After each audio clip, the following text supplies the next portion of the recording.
Catus Maximus here. Now I get to join the crowd of cool people with an absurdly long handle 1/4-inch drive ratchet.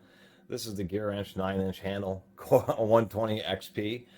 They spent quite a bit of money on this packaging just so you could see with this clock dial and these little markers how fine the teeth are. So it's an interesting ratchet, I should say that.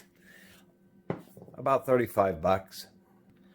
I think I actually paid 36 shipped, and it's one of the more reasonable price super long handle ratchets. And one of the reasons I actually went for the 120 is when you have this super long handle, oftentimes you really just don't have a lot of swing space, so the higher tooth counts are definitely necessary.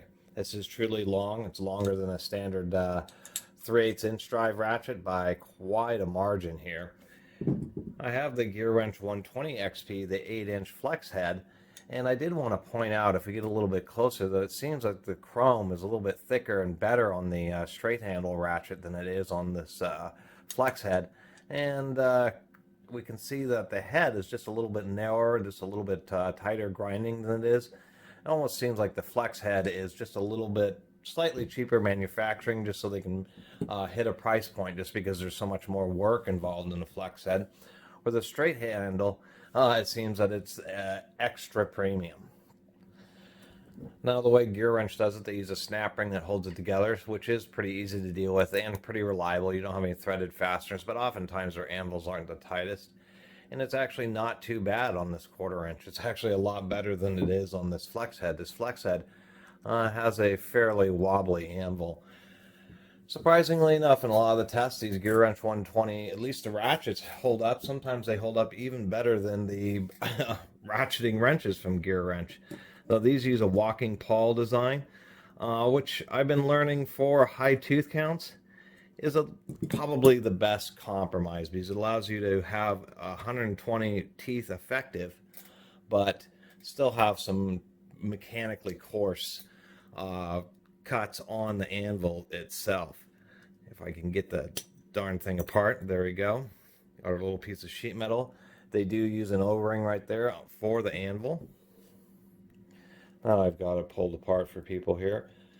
Most people will be familiar with this, but you can see that there's actually two separate ratchet pawls, and they're machined where the teeth are slightly offset. So what you end up having is a 60-tooth ratchet with just a bit coarser teeth, a bit more meat, and then each of these slightly offset pawls works in basically a half-step type situation, and that's what allows it to get 120 teeth. It's basically 60 divided by 2. So only other things to say, here's a proto. This would be a standard length ratchet, so it's about twice as long as a standard length ratchet. The head is pretty thin, can definitely get some little bit tighter spaces than what would be considered a standard height. Pretty easy to operate the switch, but it has enough resistance so you're not going to accidentally hit it. I guess GearWrench ratchets aren't so big of a deal. The biggest complaint I saw online is that the handle is thin, but I like that just because and I should mention that it does have a pretty strong detent. I'm actually surprised about that, so it's definitely strong there. But it's nice because once you get something broken, the lighter weight just allows you to swing the ratchet just a little bit faster. The other thing that I was going to mention is in a 1/4-inch situation, you really want a thick handle, like on a real 24-inch, half-inch drive ratchet, because you're just putting tons of torque.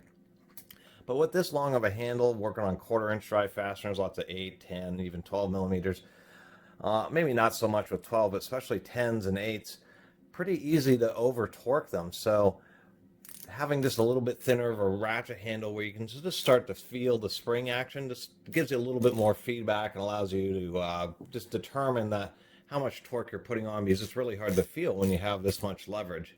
But the handle flex isn't that bad. So to really tell you the truth, I was just testing out, and the handle was actually surprisingly rigid. So don't know exactly what grade of chrome vanadium, but it has been hardened to a high degree. It is actually surprisingly rigid. If you really do start feeling handle flex, you're probably getting to the point of, you're breaking 8 millimeter and you're getting near the point of breaking or stripping out a 10 millimeter, just at the point of actually getting any significant handle flex. So I'm actually pretty satisfied by it and just like it. It's a nice little pretty thin head ratchet, and it's just kind of neat looking because it still has just like a tiny little stubby 1/4-inch handle with just a super long neck. Pretty low backlash, you know, and I'm going to be pretty careful with it. You just want to kind of be aware, you know, just because it has a super long handle doesn't make it a 3/8 or a 1/2 inch drive ratchet. It's funny. People get these little 1/4 inch long handle ratchets and then go out breaking lug nuts and complaining that they bent the handle and stripped the gears. Always hilarious. It's like maybe you get a little bit larger of a ratchet. Although inevitably it seems that these handles, you know, there's going to be a 24-inch 1/4 inch drive ratchet if there isn't already from somebody. The GearWrench 120s have been growing on me, and even like this little bevel, that is a nice touch. I mean, they are a nice looking and operating ratchet with low backlash. Definitely have pretty low backlash. And as far as the tests go, they're definitely, you know, on par with strength. Maybe not, you know, of course, snap-on strength or, you know, absolute proto or back. But they're definitely seem to be worth the money, and I'm actually pretty surprised that for such a thin handle, I really thought I was going to feel a lot of rubber banding, but it is a very hard piece of steel. Even something this 9 inches, there's no way that you can actually feel any flexing just trying to bend it in your hand. You're going to have to actually put some real torque on it. So this is going to be great just inside door panels, just everywhere where you just want a little bit of extra reach. And in this case, having the 120 tooth, just because just even though it's only 3 degrees of swing, of course on a 9-inch handle, every single click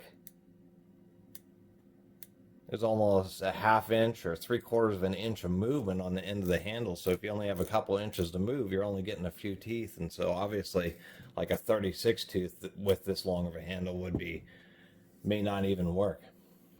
So anyway, I wanted to bring that to you, and I was really excited because I have actually quite a few long handle ratchets, but never any in the 1/4 inch.